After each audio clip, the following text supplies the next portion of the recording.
met a gypsy.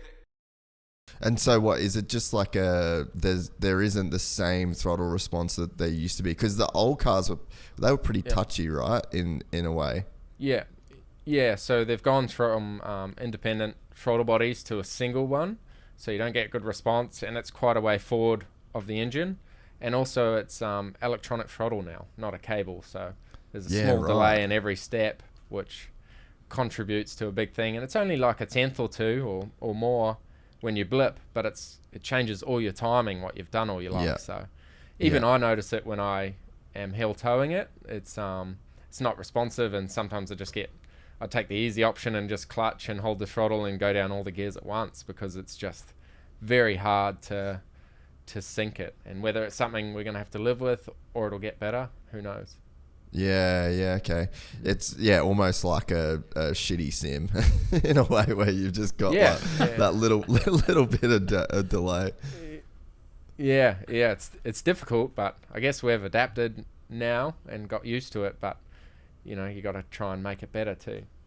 So I guess like maybe Brock will like just touch on the Gen 3 car and like that whole testing kind of phase that you go through. Like when did you first get in the Gen 3 car? Like you got the whole Instagram like expectations versus reality. Like what was the what was the expectations? What was the reality when you kind of got in there? Yeah, so our first actual test day was I think the 7th of February.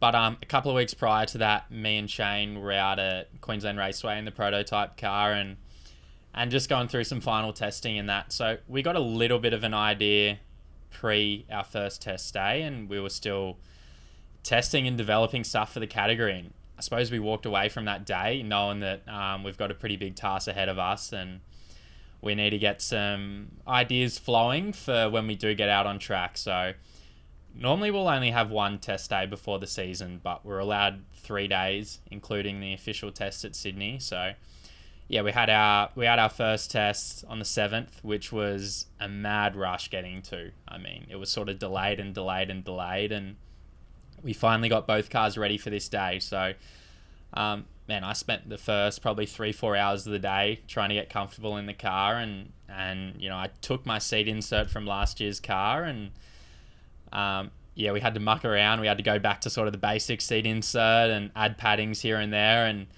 yeah, it was nearly half a day, nearly not wasted, because we used it to improve, but it's hard in the workshop. I mean, you feel like you're comfortable, but once you actually get out on track, I mean, you drive out of pit lane and you know if it's good or not. So I suppose we spent a lot of the day doing that, and we did walk away from that first day, pretty happy. I mean, the feeling was good, but we knew we had a lot to improve on.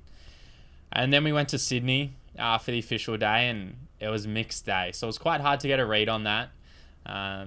But everything went reasonably well. I mean, Richie got some laps in, Jamie got laps in mine. We got to run in the wet and dry conditions. So I felt like every test day, we kept improving. And even at the last test day, I mean, we walked away from it going, oh yeah, we still got a lot to improve. So it's been a big process for sure, but I felt like we're getting closer and closer, and realistically we just had to get to Newcastle and do the first race and figure out what it's like, because before then we're all talking rubbish and guessing what was going to happen. So to finally get out on track and roll out pretty strong was good.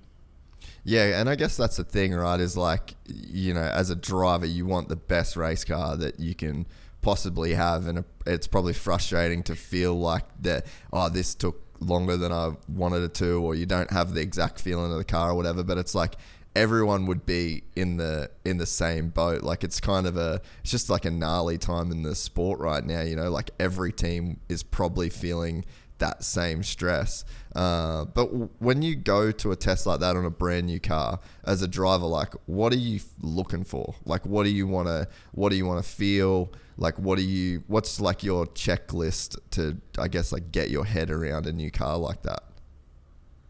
Yeah, I suppose the first thing is comfort, and that's why we spent so much time on it at the track. And even after that first test day, like we went back and did a new seat pour and changed all the ergonomics to be more comfortable, and we're still tweaking that now. So that's the biggest one. Getting comfortable in the car and realizing that, you know, you're going to have to do a 250k race for the first race of the year. And if you're not comfortable, you're going to be in a lot of pain. So we put a lot of focus onto that. But then it's just trying to get a good feeling from the car and I suppose understand what works. So we try to run through a program at our test days and change stuff and learn from it. It was quite difficult to learn from the changes that we were doing though, because we were still trying to get comfortable with the new car. So the 3 test days, for sure we learnt stuff, but as I said, we had to get to that first race and figure out where everyone was. I mean, there was an aero test after the last test day before the first round, so it was still changing until we rocked up at Newcastle. Yeah. So what about like ergos of like in terms of just the size of the car? Because I mean, I'm sure you're so used to a car's like an extension of you. Like you're trying to get as much out of each curb as you can, and knowing where you can, you know, essentially like fit a car to make a pass or whatever. Like, was there big differences that stood out in that, or even like visibility, things like that, or? Yeah, for sure. I mean, I probably hit the inside curb at turn 5 like 100 times on the test day when I probably never hit it. Just a lot of reference points were off. Yeah. I mean, visibility's been a big one, and yeah, I suppose everyone's been a little bit vocal about it and trying to make it better for all of us, and even just having the mirrors right. I mean, not all that we couldn't really see out of the mirrors too much at the start, so we've got it all a lot better. But yeah, even the ergo stuff, like the seating position's so different.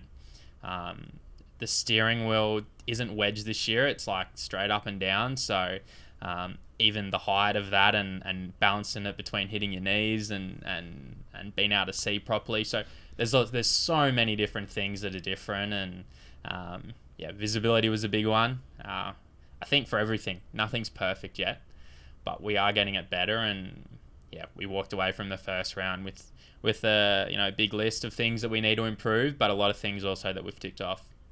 Yeah. So Shane, I guess just throwing that question to you about just like first impressions, and like I guess we'll just say like you've come out and you haven't been the biggest fan of the car. Was it like obvious straight away? Like you just gone, you're like, nah, this ain't it. Well, it's been a process. Like I think I drove it a few times, and then I think at Tassie last April, and there's all these comments that the drivers have, but yeah, it's interesting. You try and say things to help improve the car for the sport, but yeah, it's been a bit hard for sure. But I guess when you get the race cars, they're not that great to start with, but they're an evolution. I guess they're going to get better and better, and all the things we're struggling with, I just always tell myself if I'm struggling with something, everyone else is, because they've got the same parts. So we're excited to announce the launch of our new membership site, gypsytales.com, packed with exclusive content and perks that you won't find anywhere else. This is your chance to become a part of the Gypsy Gang. And as a special bonus, if you sign up to an annual membership, you'll be entered into the draw to win our custom-built TC125. Gypsy Gang.